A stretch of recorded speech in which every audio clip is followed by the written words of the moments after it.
going to talk about Geek Squad, and I tried to think about something I could share with you that I don't even know if I fully understand it. So I'm actually hoping by the end of my talk in 15 minutes that, hello? I'm hoping actually that some of you may have some of the answers to the questions that I have throughout this. Let me get started. So I started Geek Squad almost 20 years ago when I was a student. Linus, who's created Linux, was leaving college just then, and Mark Andreessen had just created the web browser, and I knew everybody's gonna have a computer, and to put myself through school, I rode my mountain bike around town in Minnesota, on the campus of the University of Minnesota, fixing computers. Michael Dell wanted to sell you a computer. Many of the startups here are gonna make technology. I'm at the bottom of the IT industry, 2 steps up the food chain from plumbing, making all the stuff that you wonderful people build. And at the heart of my business, it's somebody who answers a phone and comes to you and does a service. And that's what Geek Squad does. What we fix continues to change. It used to be computers. Computers are fading into tablets and mobiles, and now pretty much anything with a screen and a network connection. So I decided to give a name to this business called Geek Squad. And the idea was basically to become a service platform. And it'll work anywhere because stuff breaks, it will continue to break. In fact, one of our fastest growing markets is Silicon Valley. You'd think a lot of people who build technology would fix their own stuff. But these people increasingly tell me they're sick and tired of doing free tech support for their family and friends. So we've scaled. And 10 years ago, I called Best Buy up, and we dated for a few years before we decided to acquire them. We use Best Buys like a parts depot, and we have 25,000 Geek Squad agents all over the world. There's some in Madrid now, and in the UK and Mexico. And so it's kind of like a network. And we started doing these 4 devices. Smart TVs are coming, tablets, your cars are pretty much an accessory for your mobile phone now. And there's a lot of things you see when you go to people's homes and offices all the time, a lot of different trends. The stuff we'll be doing in the future as we get home automation, increasingly at CES and other tech conferences, more and more of the things are going to be connected. So your Wi-Fi right now, you're only using 5% of all the bandwidth in your home.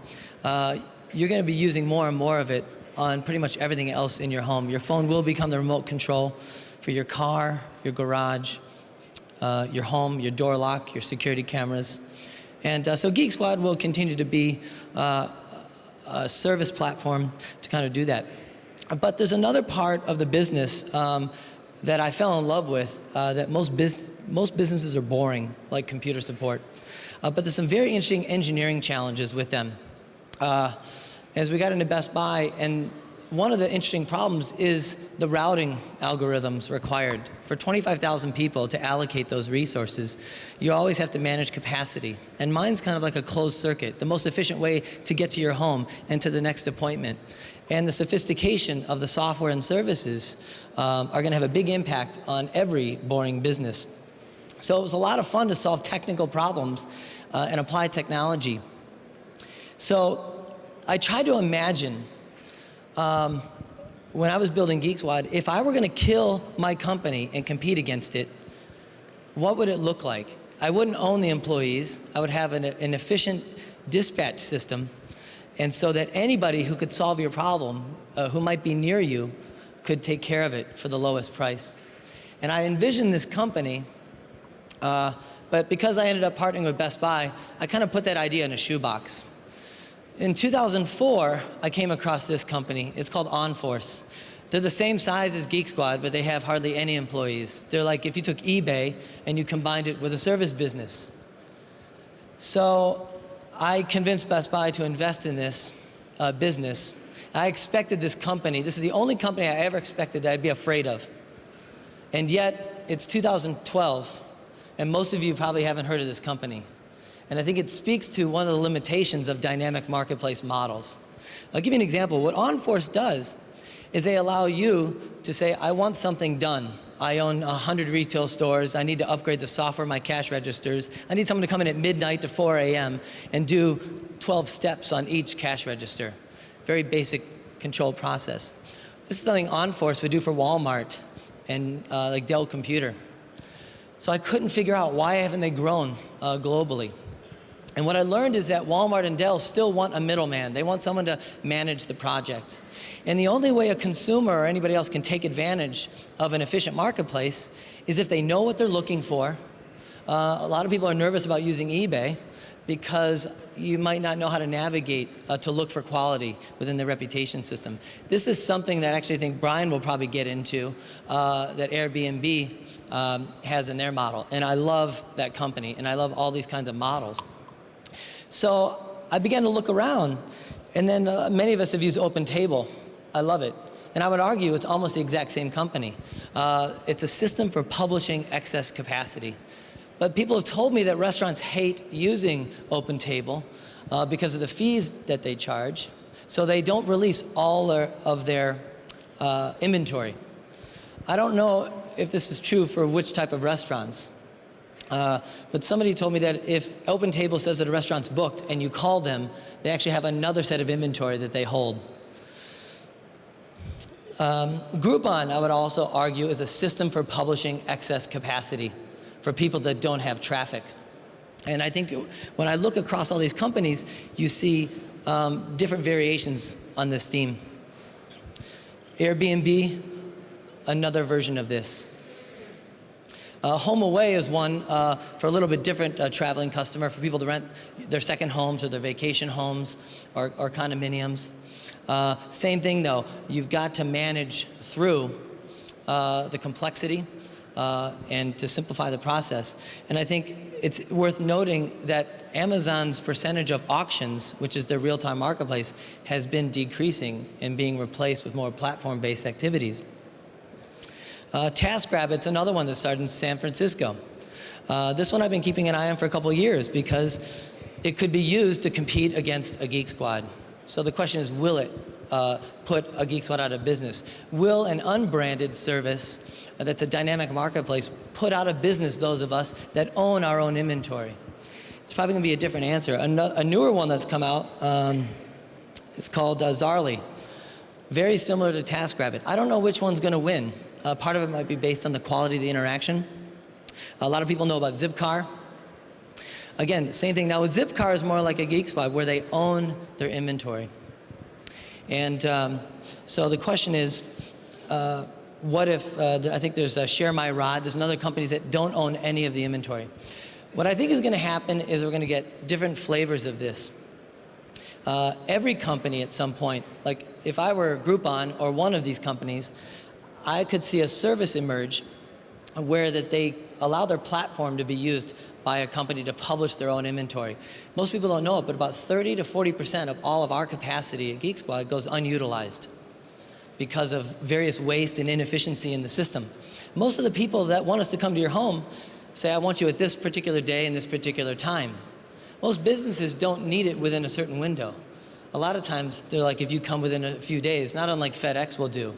They have an overnight service, they have a 2-day service, and then they have another lower cost one that's come anytime in the next 5 days or whenever you can get it to me. So I think that most companies like mine, we don't have systems like the Airbnb is building to publish our own capacity.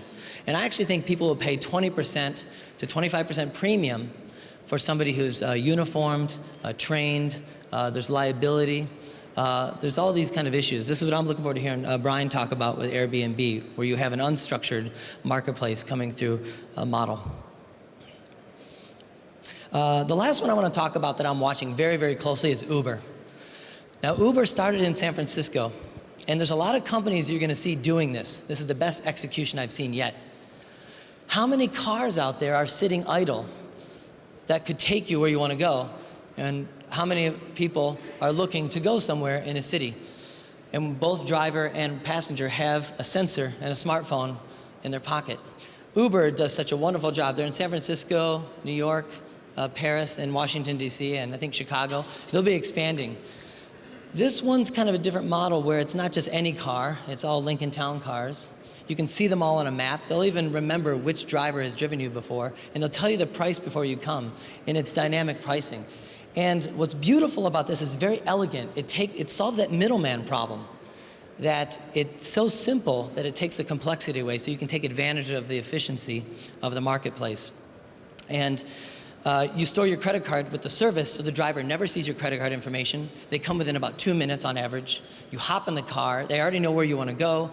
You walk out of the car, you don't sign a thing, and it includes a 20% tip. Right now it's transportation. But my prediction, if Uber doesn't do it, somebody will become some kind of a platform. One for a dynamic marketplace where it's all independent contractors, and the other model where they'll actually own their own fleet. But not just for transportation. This could be used for just about anything.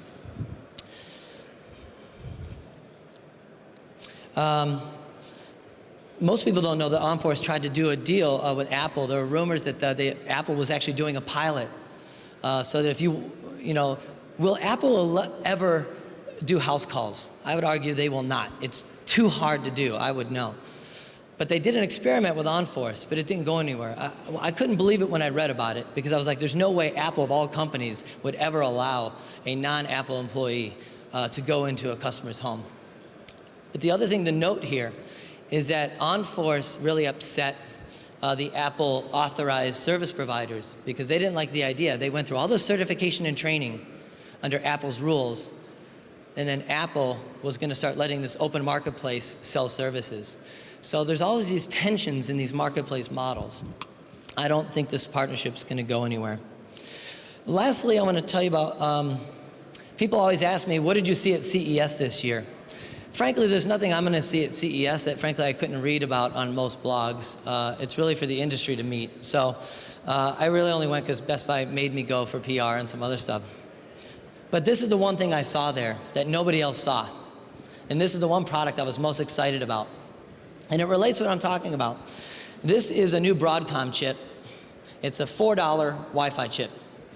And when Wi-Fi chips are $4, you can put them in anything. And the future of these marketplace models rely on sensors so that some central app can dispatch and publish the excess capacity in real time to whomever needs it. So what they told me was that some of the people that were super excited about it was Whirlpool. Now, why would an appliance maker? Is this so we can surf the internet on our refrigerators? Samsung's already done that. But here's what makes them excited. Once you put these sensors, and they can be used to create those marketplaces, the other thing this sensor will do is when they design a refrigerator, they design it to be open and closed about 2 million times during its lifespan. But if they can get data from actual usage in the field, and aggregate it, they think they can take up to 12 pounds of steel out of every refrigerator that they make. Now, if a boring appliance manufacturer can be this creative just by seeing one new sensor, I will tell you right now, not just for consumer electronics and not just for marketplace models, but when Wi-Fi chips become practically free and cheap to put in any quantity, you're going to see this concept, and next what Brian will talk about, Airbnb, explode. Because the more the businesses can get sensors, and they can begin to subscribe to third-party companies, like Square, credit card payments are just the gateway. And Groupon was talking this morning about their analytics, that they're going to help small merchants. Most merchants have no idea how their businesses are actually doing on that kind of data. And when they can get real-time information about what's going on, I think you're going to see everything change. Thank you very much.